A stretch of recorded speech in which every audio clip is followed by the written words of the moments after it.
In the report, ჩვენს ანგარიშში ციტირებულია ერთი შემთხვევა. ეს ეხება ამერიკის შეერთებულ შტატებში გამოჩენილი ირანელი ჟურნალისტის მკვლელობის მცდელობას. მას ჰქონდა გაეროს უშიშროების საბჭოში სიტყვით გამოსვლა, როცა თქვა, რომ მან დაინახა მკვლელი, რომელიც მის მოსაკლავად გააგზავნეს. ეს მკვლელი დმანისიდანაა და არის საქართველოს მოქალაქე. ასეთი რამდენიმე სხვა შემთხვევაც მოხდა.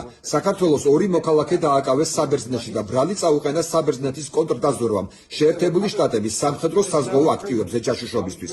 ეს არის ძალიან ცუდი. რაც საქართველოში ხდება, ქართულ ხალხს არ მოსწონს. რაც ხდება, აშკარად ცუდია შტატების ეროვნული უსაფრთხოების ინტერესებისთვის. საქართველოს მთავრობა კი პარალელურად უსწორდება და ავიწროებს უნივერსიტეტს, საზოგადოების დიდ ნაწილს, სამოქალაქო სექტორს, ოპოზიციას. მაგალითად, ჩვენ გვაქვს კატაკლიზმური განათლების ეგრეთ წოდებული რეფორმა, რომლითაც საქართველოს ყველაზე რეპუტაციულ სახელმწიფო უნივერსიტეტს, ილიას სახელმწიფო უნივერსიტეტს, უმცირდება ბიუჯეტი 97%.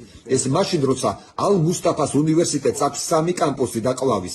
სკეპტიკოსი იტყოდა, რომ მას არ აქვს აკრედიტაცია, მაგრამ მე რა, ის ხომ არსებობს, ყვავის.